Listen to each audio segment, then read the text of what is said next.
All right, so welcome back again. So 2 steps down. So we added the frameworks in step 1. That was really easy. Step number 2, adding Google's GTL. GTL stands for Google Transportation Layer, their client library. And that was hard because we had to go get them from somewhere in the world, but really it was just copying files, right? So that can't really be that hard. Admittedly, the 3rd step is the hardest, but it's not really that bad. So this is generating the specific code for your backend. So this is like for MovieQuotes specifically. This one's a little bit harder because those files don't exist yet, right? In step 2, you just copied files, but now we have to actually make the files and then copy them in. So let's go ahead and scroll down in the doc to where it tells you how to do this. And this is a 2-step process. Step number 1 is we're going to create a file. It's called the discovery document, and that's going to be like the file that it's going to use that thing.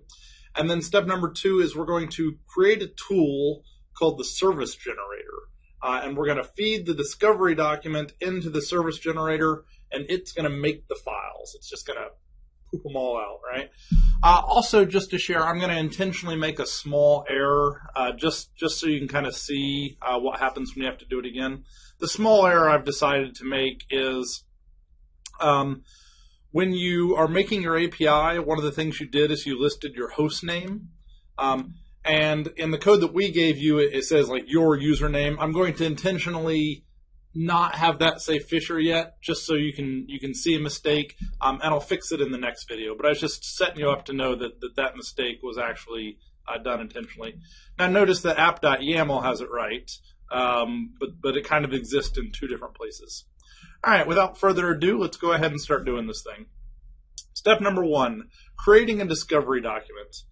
In order to do this, what you're going to need to do is you're going to need to open up a terminal window, and you're going to have to go into the folder that has your backend, right? So wherever your backend is at, so it should have that app.yaml file.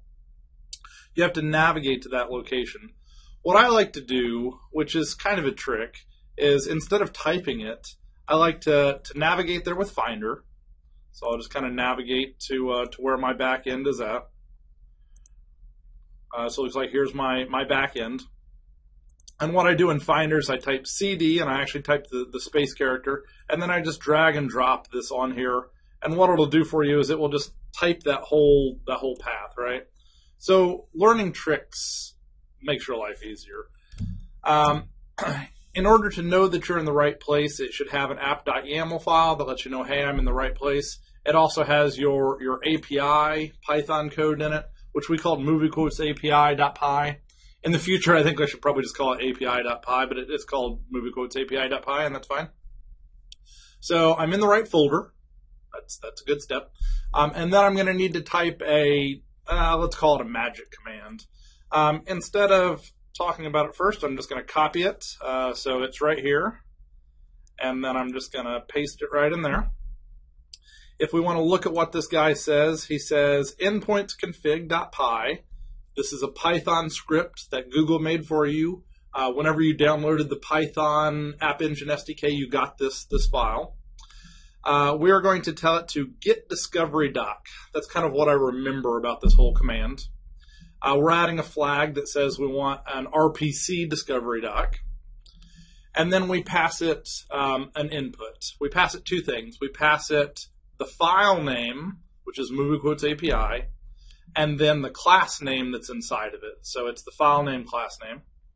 If I run this guy, it'll do its thing, and it'll say written to MovieQuotes V1 discovery. And so you can actually see that file now exists. So it created it a few seconds ago. So that's good. We're not done yet, right? So I said we had to create a discovery document, and then we had to create this executable, and we're going to feed it into our executable, and it's going to create our code for us. The executable we're going to make is actually in that stuff we downloaded last time, right? So last video, we downloaded this Google API, ObjC client read-only. Last time, we worked with this GTL project. This time, we're going to work with a different one. We're going to go into Tools, and we're going to use the Service Generator project. So you're going to have to go ahead and open this up in Xcode. So I'm just going to hit Command down. This one, what you can do is you can go ahead and expand the whole thing. And now this one, we do care about the actual product. So this is not an iOS app. This is just a, for Mac OS X, it's going to create an executable file. That executable file is going to be called Service Generator. It's in red right now because it doesn't exist. So all you have to do is you just have to hit Command B, and that will do the build. There's no reason to hit the play button because all you really need to do is build it. You don't need to run it right now. And what it's going to do is it's going to make this red guy become black. So now it exists. So this is an executable. It exists somewhere on your computer. You can see the full path is in here. Now you're going to need this full path, but what I'm going to do is I'm going to use a little trick, right? I'm actually going to click on this little arrow. And that's going to show me in Finder where that's at. And then I'm going to do kind of similar to what I did before. I'm going to drag and drop, right? So it turns out that if I type nothing this time in the terminal window, I just drag this in, it will actually type the full path I need in order to run this executable, right? So it just typed that for me. So what I'm going to do is I'm done with this guy. I can just close him now. And in my terminal window, I'm not done with this command yet. I need to do two things. I need to give it an input.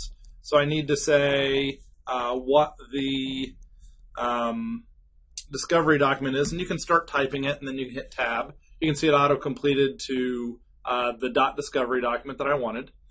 You're also going to need to tell it where to go. So you're giving it an input and an output, right? All this is well captured in here. The output, you're just going to say where the output directory is. What I like to do is I like to just stick it right into this folder, right? So I'm just going to type --output dir and then /API. Make sure I type that right. Yep, looks right. Output dir API. And then what I'm going to do is I'm going to run this command. You can see what that did is that created the files for me. So it looks like it created, I don't know, ballpark 14, 15 files for me here. If I go into Finder, now I've got to go back into, and I'm in the Service Generator location. I've got to go back to my actual project. And you can see that I've got these files. So these are the files that we're going to want to copy into our project. It actually made a compiled where they're all together called sources, and then it listed the individual .h and .m files out separately. What we want to do is we want to copy all these files except for sources into our project in Xcode. And so just kind of like I like to do, I'm just going to drag them over. So I've got them. I just drag them over here. I've got my place to drop them, which is my MovieQuotesAPI. I definitely want to copy them over, which is good. Again, you'll notice that I did not copy the one that says sources, because if you copy that over, that's a problem. We want only the .h and .m files that are not the one sources. A lot of magic just happened. The magic that just happened is we finished generating this client code, and this thing should actually compile and run without errors right now. Now, if you remember, I made a mistake in here somewhere. I'm going to have to point out that mistake and then find it and discover all that. So at this point, you can actually run this thing. What it will do is it will work, but this is a local quote only. No backends. So I can create it, and this is an app. It works. I can click on it. It'll drill down into the menu here. I can modify it from here. It's just that none of this information is actually going to the cloud, right? It's not going anywhere. It's just going right here. But I can do things like I can delete my quotes and things like that. So it's fun. It's great. Things like that.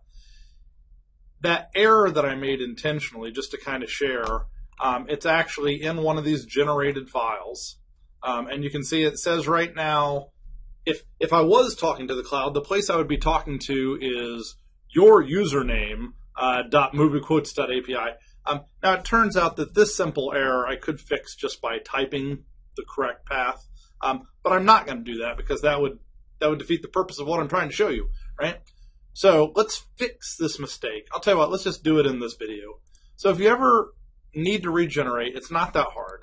You select the things in Xcode, you blow them away, right? So they're gone. No, I only deleted the MovieQuotesAPI. I did not delete all my client library stuff. I also typically go into Finder and I blow away that API, so I'm just going to drag it down to my trash. And you know what the heck, this discovery document, it was wrong too. I'll drag it down to my trash as well. And then I'm going to go make my change in Eclipse. So where it said your host name, I'm going to actually fix that to say FisherDS. Now this is probably not the error you made, but if you ever if you added another API method or something like that, you'd have to regenerate the client code. And really what I'm wanting to point out is that it's not that hard to regenerate. Literally it's just 2 commands, right? So there was the command for get discovery documents, so I have to rerun that one. And then there was the command for using the service generator, and I need to rerun that one.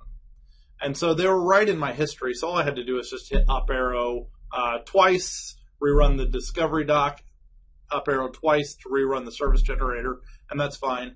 If they aren't the most recent things in your history, though, it's still not hard.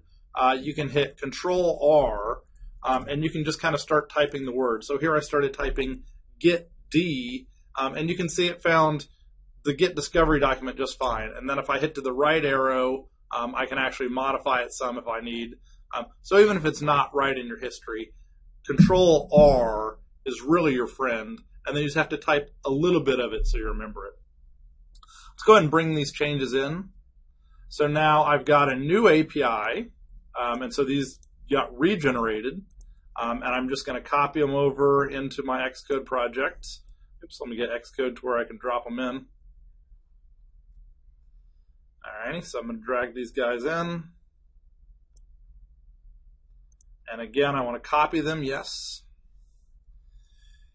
And now if I want to go in, you can see that my mistake has now been fixed. And so this thing is ready to go. It does not actually talk to the backend yet, but we've generated the client code, and now we're ready to start using it. All right, so we'll cut this video off there for generating client code. Next time we'll pick up with actually using this client code. See you next time.